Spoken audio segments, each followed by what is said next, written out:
अस्सलामुअलैकुम। हमने एक्सरसाइज 1.1 के पहले 6 सवाल जो हैं उनको सॉल्व किया था। उनका लिंक जो है आपको डिस्क्रिप्शन में मिल जाएगा। आज हम क्वेश्चन नंबर 7 और 8 को सॉल्व करेंगे और साथ सेकंड एक्सरसाइज की जो थ्योरी है, जो उसका टॉपिक है, उसके ऊपर थोड़ी सी डिस्कशन करेंगे। क्वेश्चन नंबर 7 है, show that the parametric equation x is equal to 80 square, y is equal to 2at represent the equation of parabola y square is equal to 4ax. Second, x is equal to a cos theta, y is equal to b sin theta represent equation of ellipse x square over a square plus y square over b square is equal to 1.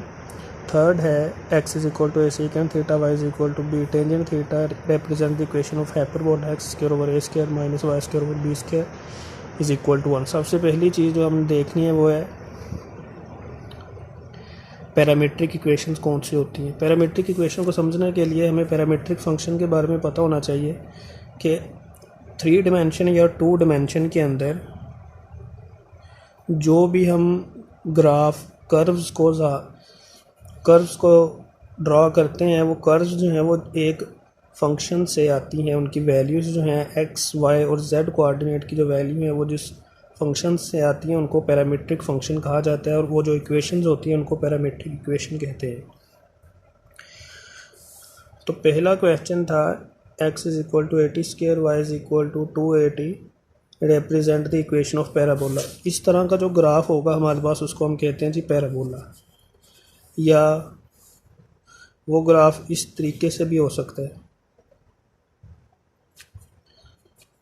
तो इनको हम कहते हैं जी parabola, या इस तरीके से भी हो सकता है ये हमारे पास ग्राफ।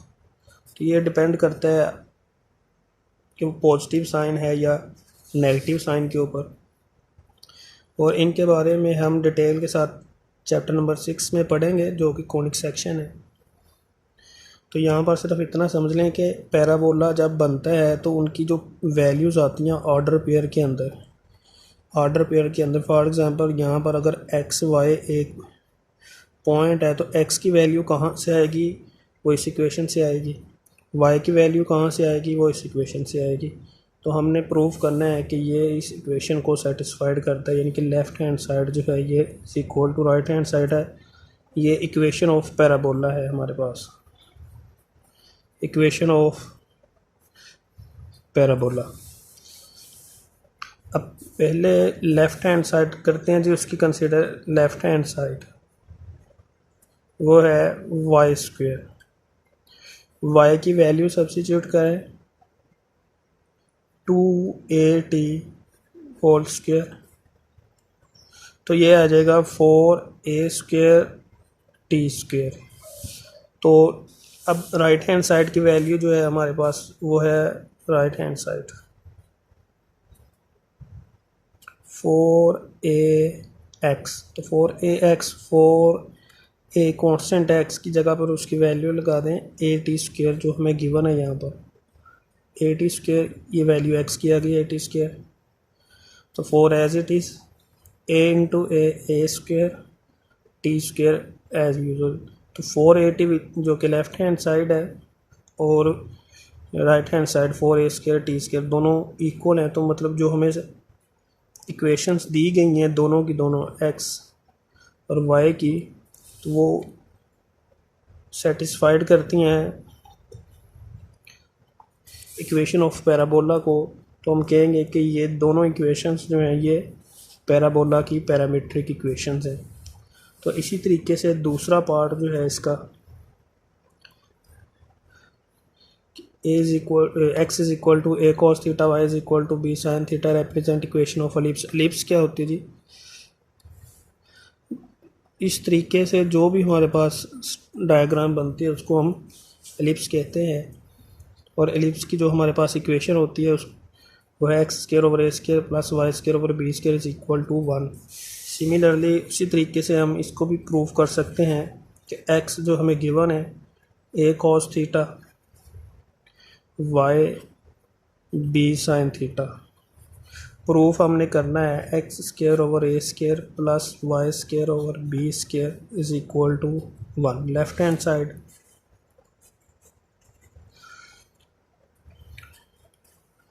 तो लेफ्ट हैंड साइड के लिए हम क्या करेंगे, एक्स की जगह पर एक्स की वैल्यू सब्सिट्यूट कर दें, वाई की जगह पर वाई की वैल्यू को सब्सिट्यूट करें। A cos theta divided by a स्क्र इसका स्क्वायर होगा प्लस बी साइन थीटा इसका square divided by b square. तो इसको सॉल्व करते हैं जी। A square cos square theta divided by a square plus b square sine square theta divided by b square. B square के साथ b square cancel, a square के साथ a square.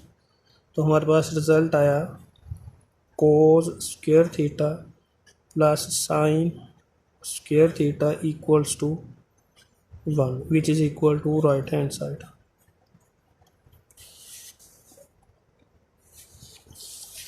तो इसके ये दो पार्ट हो गए। तीसरा क्वेश्चन जो है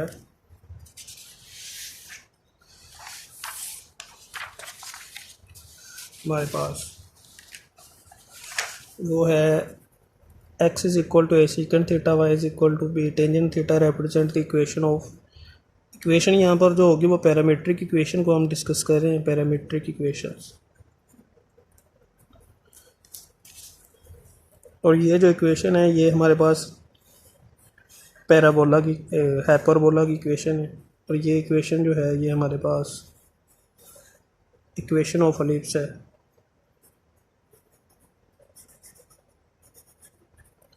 इक्वेशन ऑफ एलिप्स। तो तीसरा पार्ट जो है उसको भी सॉल्व करते हैं। तीसरा पार्ट है हमारे पास x is equal to A secant theta y is equal to B tangent theta. Proof करना है X square over A square minus Y square over B square is equal to 1। तो again उसी तरीके से left hand side consider करेंगे, x की जगह पर x की वैल्यू सब्सिट्यूट करें, y की जगह पर y की वैल्यू। तो ये होगा a secant theta square divided by a square minus b tangent theta square divided by b square. तो ये हो जाएगा a square secant square theta divided by a square minus b square tangent square theta divided by b square. ये a square के साथ cancel, B square के साथ। तो सीकेंट थीटा हमारे पास आ जाएगा secant square theta minus tangent square theta. ये value जो है वो हमारे पास इक्वल होती है 1 के। किस तरीके के साथ हमें आइडेंटिटी पड़ी हुई है, 1 plus tan square theta is equal to secant square theta. Tan square theta के साथ जब माइनस करेंगे दोनों तरफ तो ये बन जाएगा secant square theta minus tangent square theta. ये आइडेंटिटी वहाँ से हमने कह दिया कि ये जो चीज़ है ये 1 के इक्वल है। तो ये प्रूफ हो गया राइट हैंड साइड कि ये हमारे पास हाइपरबोला की पैरामीट्रिक इक्वेशन है। और इनकी जो डिटेल है तीनों चीज़ों की, पैराबोला, एलिप्स और हाइपरबोला, इन तीनों के बारे में हम डिटेल के साथ पढ़ेंगे चैप्टर नंबर 6 के अंदर। अब इससे नेक्स्ट क्वेश्चन जो है हमारे पास क्वेश्चन नंबर 8 वो मौजूद है। Prove the identities sine hyperbolic 2x is equal to 2 sine hyperbolic x cos hyperbolic x। ये आइडेंटिटीज जो हैं ये बिलोंग्स करती हैं हाइपरबोलिक फंक्शन से।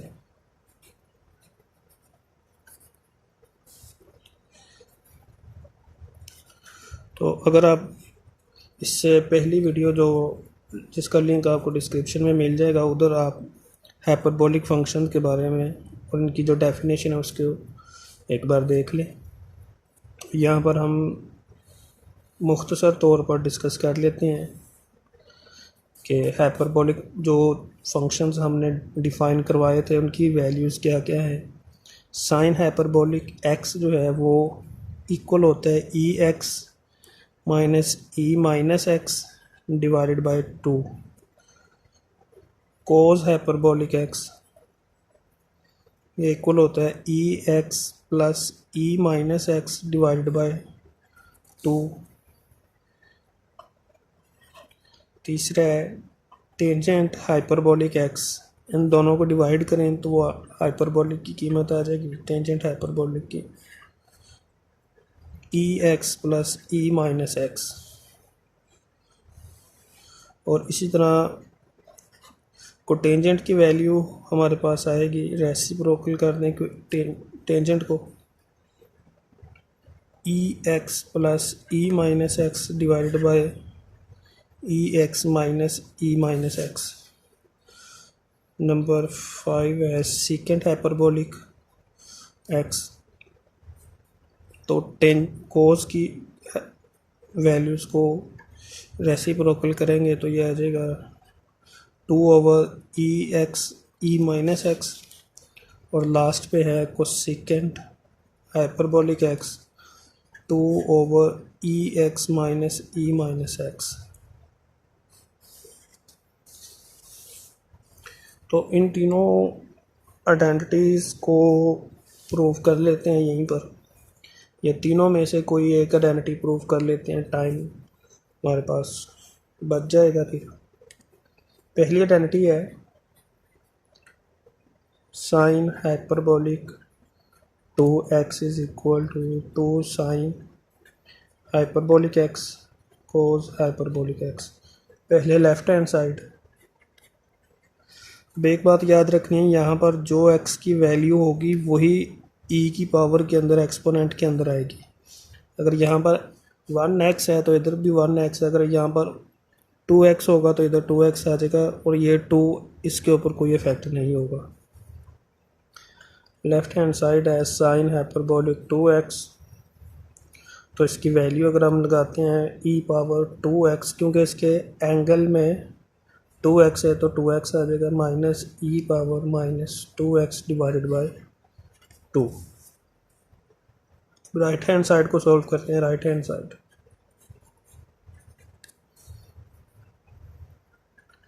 2 sine hyperbolic x cos hyperbolic x 2 as it is आ जाएगा। साइन हाइपरबोलिक की वैल्यू सब्स्टिट्यूट करें e x minus e minus x divided by 2 और कोस हाइपरबोलिक की वैल्यू सब्स्टिट्यूट कर दें e x plus e minus x divided by 2।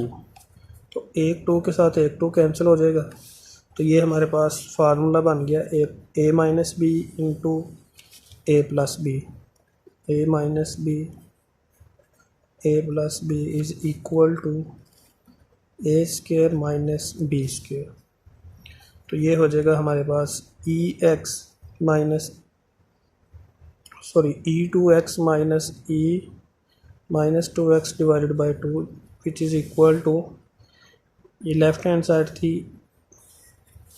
और ये हमारे पास राइट हैंड साइड है, यानी कि ये लेफ़्ट हैंड साइड के इक्वल है, तो हम कहेंगे कि दोनों साइड से इक्वल है। तो ये जो हमारे पास आइडेंटिटी है ये ट्रू है। इसी तरीके से आप सीकेंट की वैल्यू सब्स्टिट्यूट करके और टेंजेंट की वैल्यू सब्स्टिट्यूट करके इस आइडेंटिटी को प्रूव कर सकते हैं, और कोसेकेंट की वैल्यू और कोटेंजेंट की वैल्यू को सब्स्टिट्यूट करके प्रूव कर सकते हैं। इन क्वेश्चंस को, दोनों आइडेंटिटीज़ को ट्राई कीजिएगा। अगर ना सॉल्व हो तो कमेंट बॉक्स के अंदर कमेंट कीजिएगा, मैं आपको नेक्स्ट वीडियो के अंदर इन दोनों का सलूशन जो है वो प्रोवाइड कर दूंगा।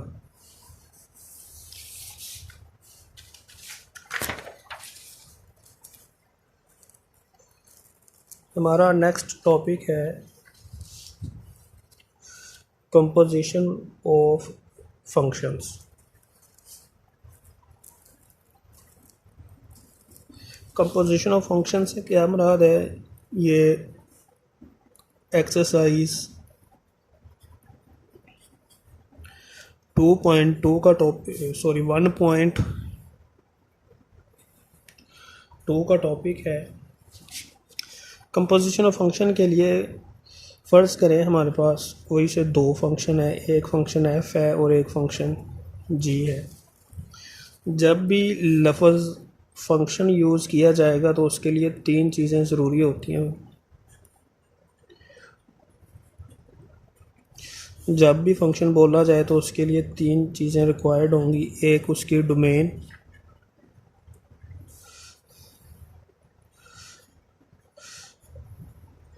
दूसरा उसकी रेंज, और तीसरे नंबर पर फंक्शन को किसी इक्वेशन के अंदर डिफ़ाइन करवाया जाएगा, यानी कि फंक्शन को डिफ़ाइन करवाया जाएगा कि फ़ंक्शन क्या है।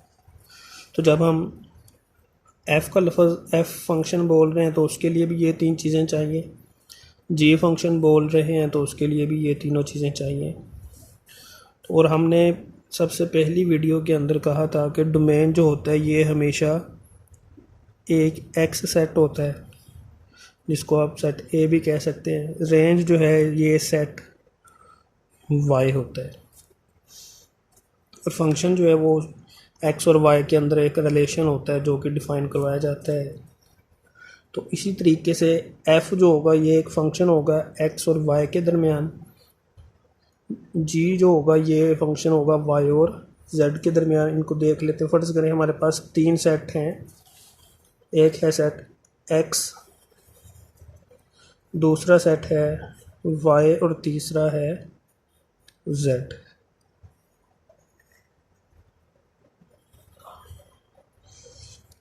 इसके एलिमेंट ए बी सी, इसके एलिमेंट हैं 3 2 1, और इसके एलिमेंट हैं एक्स वाई जी। एक्स और वाई के ऊपर जो फंक्शन डिफाइंड है उसको हमने नाम दिया एफ़ का। ये इस तरीके के साथ यूनिक असाइनमेंट है एफ ऑफ एक्स। और जो वाई और जेड के अंदर है वो फंक्शन है हमारे पास जी का। ये जी ऑफ वाई ये होगा एफ ऑफ एक्स। इसकी भी मैपिंग है। अब फंक्शन को कंपोज करने से क्या मुराद है, सबसे पहले तो ये देखें कि फ़ंक्शन की जो कंपोजिशन है उसको हम इस तरीके के साथ डिनोट करते हैं।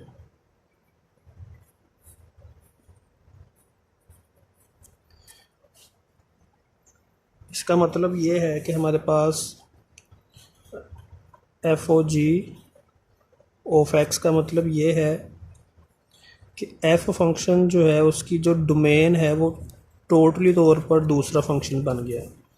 और यही मतलब कंपोजिशन ऑफ फंक्शन का होता है। एक के अंदर दूसरा फंक्शन कंपोज और दूसरे के अंदर तीसरा फंक्शन जो है वो कंपोज किया जाए। जैसे हमने लिखा है एफ ऑफ जी या जी ऑफ एफ। इसका मतलब ये है कि फंक्शन जी के अंदर जो उसकी डोमेन होगी वो पूरे का पूरा एफ फंक्शन होगा। इसके अंदर हमने कहा कि जो एफ फंक्शन की डोमेन होगी वो पूरे का पूरा जी फंक्शन होगा।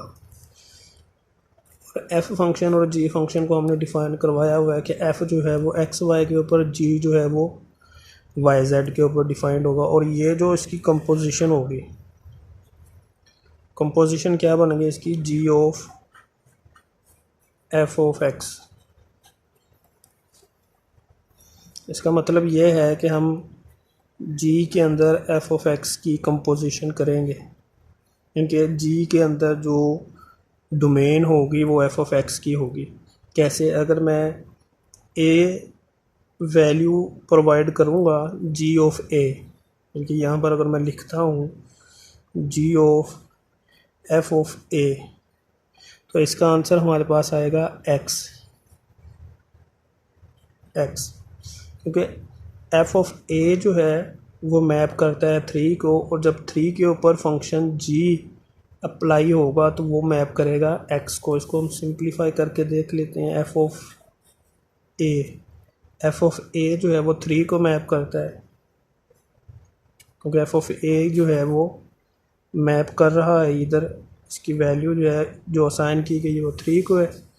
और जी ऑफ 3, ये हमारे पास जी ऑफ वाई है, वाई की जगह पर जो वैल्यू है वो 3 है, और 3 जो है वो मैप कर रहा है एक्स को।